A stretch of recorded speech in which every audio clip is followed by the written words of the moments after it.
की फसल और कारोबार को गहरा झटका लगा। ये बड़ी खबर है। दो राज्यों में बगीचों और गोदामों में सेब जो हैं वो सड़ रहे हैं। उत्तराखंड, हिमाचल में आपदा के कारण सेब बर्बाद हुए हैं। 15,000 मीट्रिक टन सेब बर्बाद होने के कगार पर है। हिमाचल में 2 करोड़ सेब की पेटियां बगीचों में ही पड़ी हुई हैं। बड़ी खबर है। आप खुद अंदाजा लगाइए कि कितनी बड़ी मात्रा में सेब की फसल जो किसान है उनको कितना नुकसान हुआ होगा। 2 करोड़ ये पेटियां हैं। 2 करोड़ पेटियां जो हैं वो इस वक्त बगीचों में ही पड़ी हुई हैं। ये बड़ी खबर है जो निकलकर सामने आ रही है। जो सेब की फसल है उसको भारी नुकसान हुआ है और किसानों को भी बड़ा नुकसान उठाना पड़ रहा है। बाढ़ की वजह से किसानों को भारी नुकसान हुआ है और करीब 2 करोड़ पेटियां हैं जो कि बगीचों में ही पड़ी हुई हैं। ये बड़ी खबर।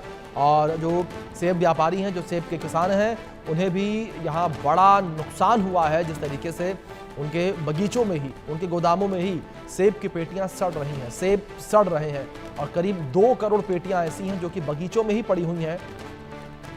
तो बड़ी खबर है जो सामने आ रही है। उत्तराखंड, हिमाचल में आपदा के कारण सेब जो है वो बर्बाद हो रहे हैं। तस्वीरों में देख सकते हैं किस तरीके से आप यहाँ पर किसानों के द्वारा सेब जो है वो डंप किया जा रहा है। 2 करोड़ जो पेटियां हैं वो बगीचों में पड़ी हुई सड़ रही हैं।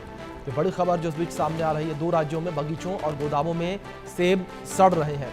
उत्तराखंड, हिमाचल में आपदा के कारण सेब बर्बाद हुए हैं। 15,000 मीट्रिक टन सेब बर्बाद होने की कगार पर है।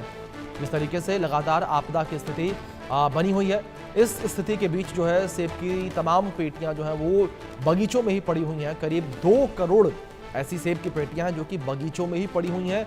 वो बगीचों से जो है उठाई नहीं जा सकी हैं और आगे नहीं भेजी गई हैं। इस बीच हिमाचल से हमारे सहयोगी अनुराग शर्मा जुड़े हैं। रुक करेंगे अपडेट्स के लिए। अनुराग, क्या इंफॉर्मेशन इस पूरे मामले को लेकर, किस तरीके से जो सेब व्यापार है, जो सेब के किसान हैं, उनके ऊपर आपदा का असर देखने को मिला?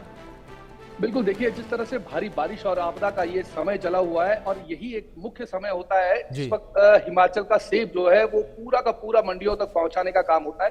कम से कम 10 लाख से अधिक पेटियां ऐसी हैं जो अभी भी बागवान की या तो पेड़ों पर फंसी हुई हैं या क्योंकि उनके पास अब जो है पेटियां भी नहीं पहुंच रही हैं। जो कॉर्रुगेटेड बॉक्स होते हैं वो भी अब उनके पास नहीं पहुंच पा रहा, इसलिए वो तुड़ान भी नहीं कर पा रहे, क्योंकि जिस तरह जैसे ही तुड़ान होगा वैसे ही उनको पेटियों में लादना पड़ेगा।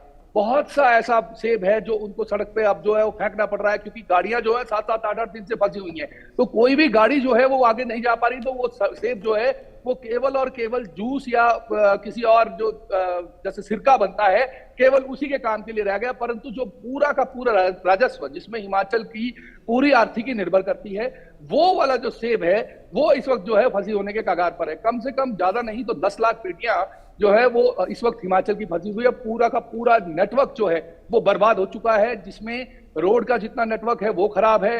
अगर हम नेशनल हाईवेज को बहाल की बात करें कि नेशनल हाईवे अगर हमने 2-3 दिन या 5 दिन में ले भी आए रूटीन में, पर उसके बावजूद भी जो है जितनी भी जो संपर्क मार्ग हैं वो बंद पड़े हैं, उनको ठीक करने में तो कम से कम 6 महीने का समय लगेगा। उस वजह से जो परिवहन व्यवस्था जो है वो बाधित हुई है, उसकी वजह से कारोबारियों को भी बहुत नुकसान हो रहा है और उसी तरह से बागवान को भी बहुत नुकसान हो रहा है। जी अनुराग, दूसरी ओर जिस तरीके से लगातार किसानों को भारी नुकसान पहुंच रहा है, सरकार की तरफ से किस तरीके से किसानों को भी मदद की जा रही है? क्योंकि राहत और बचाव के काम को लेकर बात करें तो लगातार लोगों तक मदद पहुंचाई जा रही है, लेकिन बड़ी मात्रा में किसान जिस तरीके से यहां पर इफेक्टेड नजर आ रहे हैं बाढ़ की वजह से, जिस तरीके से आंकड़ा भी निकलकर सामने आया कि करीब 2 करोड़ ऐसी पेटियां हैं सेब की जो कि बगीचों में ही पड़ी हुई हैं। देखिए, वो केवल और केवल हिमाचल की बात नहीं है, वो 2 अलग अलग राज्यों की बात है। हिमाचल की अगर हम बात करें, टोटल जो 15,000 मीट्रिक टन जितने की बात कर रहे हैं, केवल उतना पूरा बिजनेस होता है। अगर उसको आप 100 से गुना कर दें और एक बार 1000 से गुना कर दें तो आपको देखेंगे कि 1.5 लाख पेटियां के करीब जो है 15 लाख पेटियां जो हैं वो लगभग ऐसी रहती हैं जो हिमाचल की तरफ से कारोबार होता है। 15 लाख पेटियों में अगर आप बिजनेस की बात करें तो मेरे हिसाब से 2 लाख या 3 लाख पेटी भी अभी तक हिमाचल से नहीं निकली है। तो अगर आप ये 2 लाख 3 लाख पेटियों की बात करते हैं, पूरा जोर अगर मंडी का भी लगा दिया जाए कि मंडी की कैलकुलेशन भी कर ले जाए तो 5 लाख पेटियां जो है वो हम मान लेते हैं कि मंडियों तक पहुंचा दी गई। परंतु अब भी जो है वो 10 लाख पेटियां ऐसी हैं जो हिमाचल की आज भी लोगों के या तो उनके फार्म्स में फंसी हुई है या सड़कों पर फंसी हुई है, या वो बागवान जो है वो तोड़ नहीं पा रहा है क्योंकि उनके पास कॉर्रुगेटेड बॉक्सेस नहीं है। उसकी आपूर्ति इसलिए बंद है क्योंकि रोड्स बंद है, मेन जो मुख्य मार्ग है वो बंद है, वहां से पेटियां जो हैं वो उस स्थानों पर नहीं पहुंचाई जा पा रही हैं, जिसकी वजह से ये स्थिति जो है और ये जो समस्या है इस वक्त उत्पन्न हुई है। जी बिल्कुल अनुराग, फिलहाल बहुत शुक्रिया आपका जुड़ने के लिए और अपडेट्स के लिए भी।